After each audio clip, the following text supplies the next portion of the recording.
Hey guys, welcome back to my channel and welcome back to another cooking video. So today my mom and I are working together. We're actually in her kitchen and we're going to be sharing with you some of her best holiday recipes, which I think would pretty much fill a book. If you guys don't know, my mom actually has her own channel and I will be linking it below. She does post kind of at random, right? Random.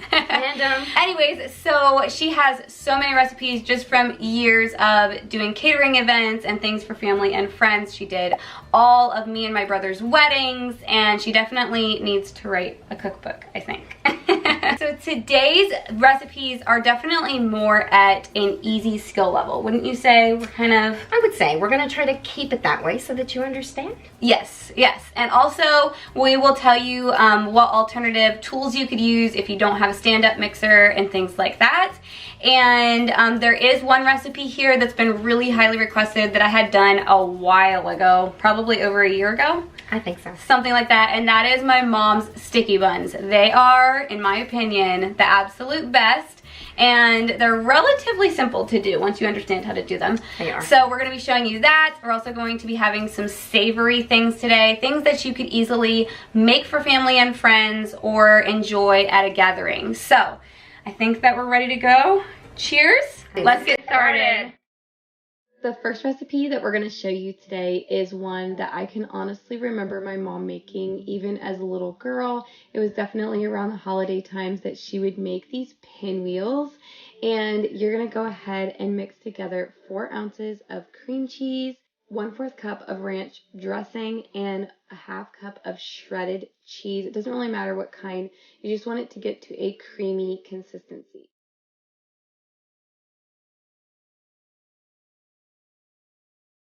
Then you can literally use any type of filling you want to. We went for a little more of a veggie style filling, kind of down the line of veggie pizza. So some baby bell peppers and some green onions, some ham, and you can just really go crazy. I love bacon bits in these.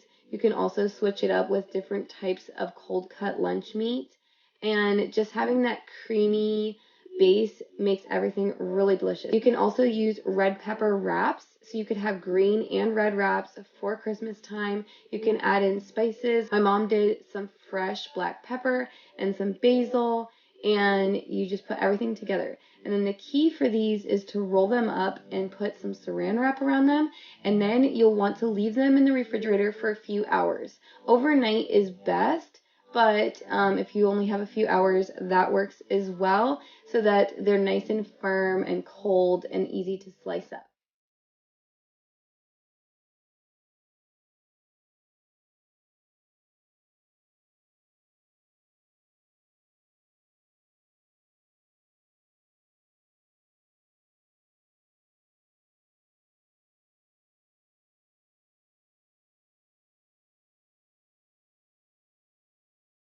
So the whole reason that we went ahead and made these pinwheels is because we wanted to put together a charcuterie board. And I believe I'm saying that right. You guys can correct me in the comments if I'm saying it wrong. So these are a bunch of the different things that we used, and you can really use anything you want to. And I have some serious charcuterie board inspiration coming for you at the end of this video. My mom did a catering event for a family friend, and she did a charcuterie board that was the size of a table. It is huge. You're gonna love it. So stick around to the end so you can check that out and get some ideas if that's what you're planning to do this holiday season for whoever you're celebrating Christmas with.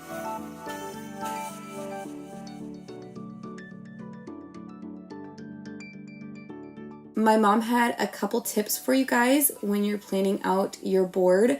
So she said you want to use at least 8 different items, and you also want to think down the line of things that would be sweet and things that would be salty, even going down the spicy alley if you like things like that.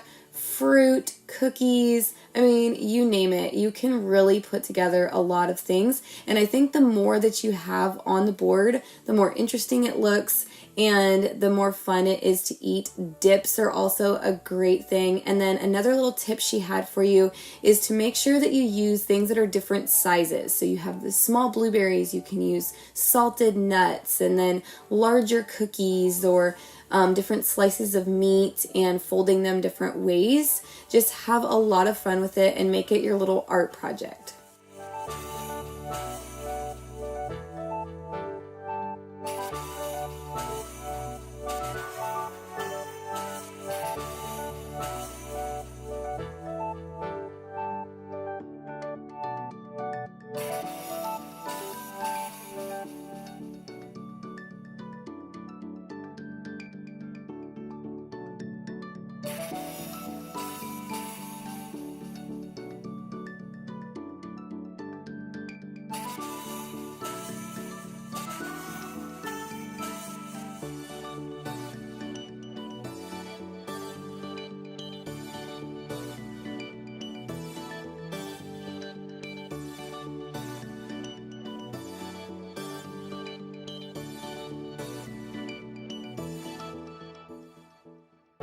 Something else I love about this idea is you can go ahead and make a bunch of the ingredients yourself to put together your board, or you can simply pre-purchase a lot of things and nobody will ever know because it looks so homemade and so put together. Okay, so on to those famous sticky buns. So the first thing that you're going to do is you're going to put together 4 cups of very warm water along with 2 tablespoons of yeast and 1 tablespoon of your sugar. You're just gonna let that sit and kind of let it get a little bit bubbly looking. My mom said that she does sometimes stir it around just a little bit while it's activating.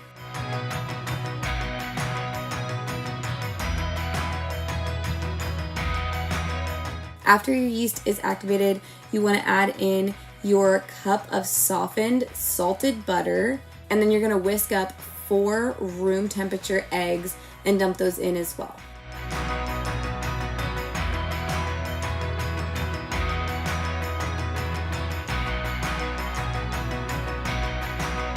Next, you will start mixing. Now, you can do this by hand, and my mom said that the best thing to do by hand is start out with a wooden spoon, and then as the dough gets thicker, use your hands in a bowl. So it's easy to do by hand. You don't have to have a mixer, but a mixer does make it go a little faster. So now she's adding in about, she said 7 cups of flour. You're also going to want to add in your 1 cup of instant potatoes, and I think that's the secret ingredient in this, to be honest with you. I feel like that's what makes the dough so yummy. And you're just going to keep adding and allowing the mixer to mix together. She said since she does have a stand-up mixer, after about 7 cups, she switches to her hook, which you're going to see here in a minute, her dough hook, and it just helps to mix things a little bit easier. After that, she adds in the rest of the flour. You're also going to want to make sure that your salt is in there, your sugar, all of the dough ingredients are mixed in with this. And then whenever it's kind of pulling away from the bowl, or if it's getting a little bit firmer as you're mixing it with your hands, that's whenever she gets it out of the bowl and kind of combines it a little bit and then puts it in the bowl to rise.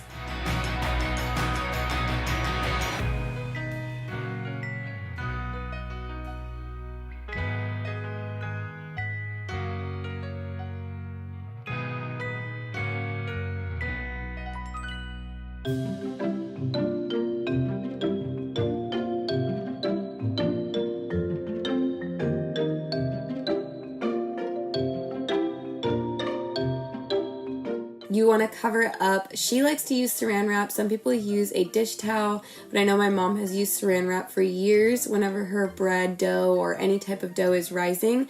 And you'll just want to go ahead and set it on your stovetop as your oven preheats.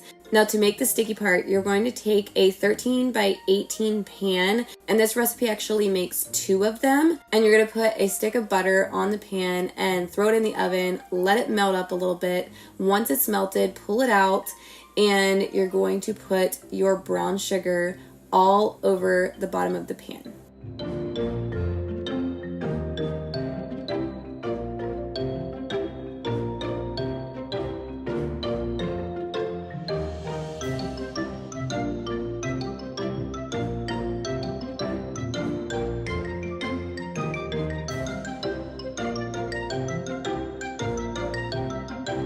Once you have the brown sugar all spread out on top of the butter, you're gonna mix together your vanilla and your water and sprinkle that through. And then you're going to stir everything all over the pan to make a gooey, sticky goodness.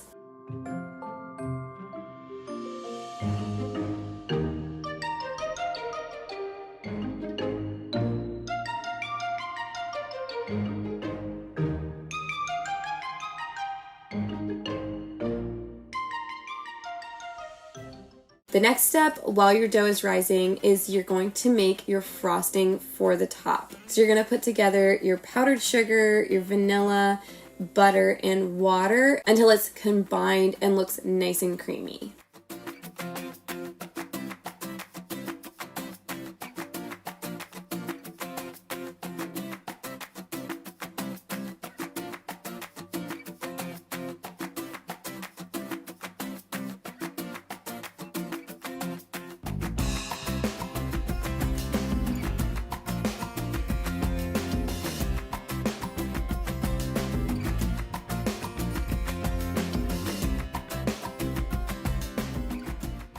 Once your dough looks a little puffy, and my mom said that it doesn't have to rise a whole lot. She said this dough is pretty forgiving.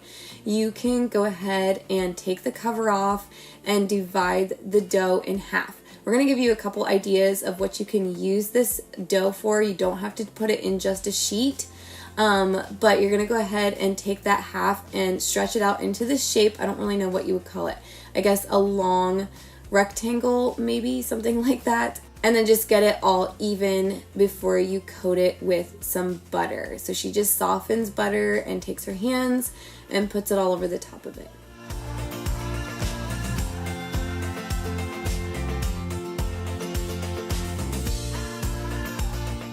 Next, you're gonna go ahead and liberally shake on some cinnamon, and I know my mom said she often uses a lot, so you definitely want to go extra on the cinnamon.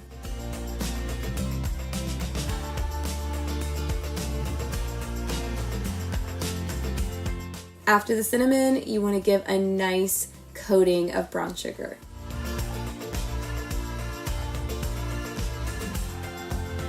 Then she takes a pizza cutter and cuts it into 15 rolls.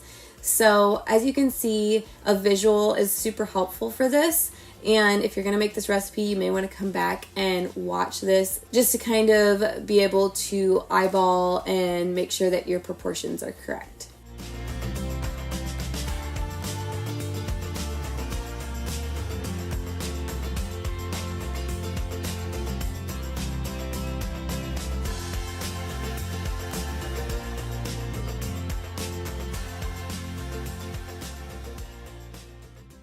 The first pan she did in kind of the traditional manner, and then this pan we did something a little bit special. I know she does this around the holidays where she'll just get a can of pie filling. You can use blueberry, which you'll see in a second, cherry, strawberry, whatever you want to use, and she kind of twisted them a little differently just so that they could hold the pie filling. And then she wanted to put together these crocks that she had picked up for some friends to be able to pass out some of her delicious sticky buns as gifts. So I think this is such a great idea.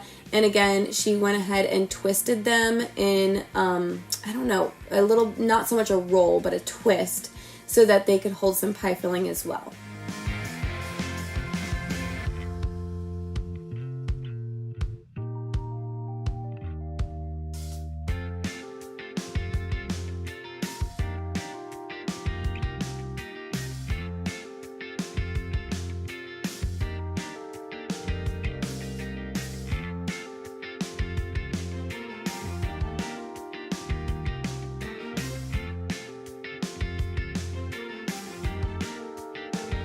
So after they're all put on the sheet, you want to let them rise for, again, about 20 minutes before you pop them in the oven. And then this is what they look like when they come out, and better believe it, the house smells incredible.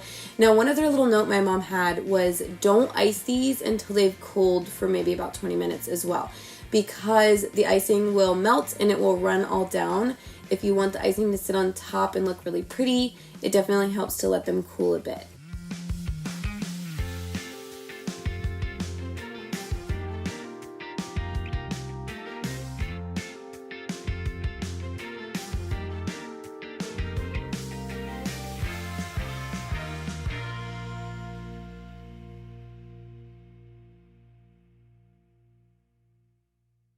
Okay, so like I said, I had to include this footage that my mom did because when it comes to food, my mom is honestly a genius. She just has a way of making food and art, and I love it so much about her.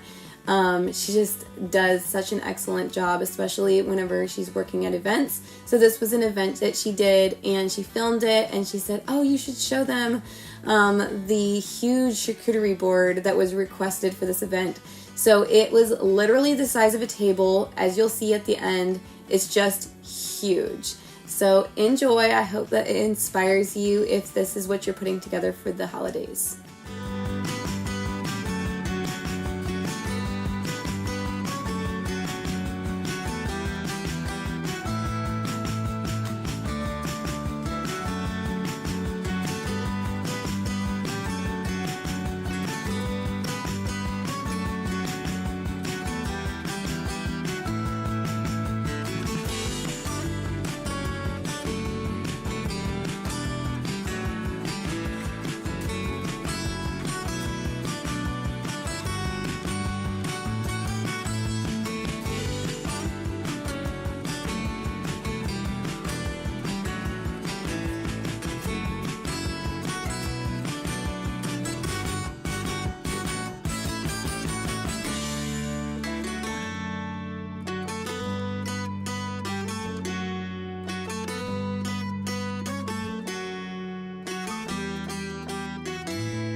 Thank you guys so much for watching today. If this inspired you, don't forget to give this video a like. If you're new here, I'd love it if you subscribe to my channel, and I will see you guys in my next video.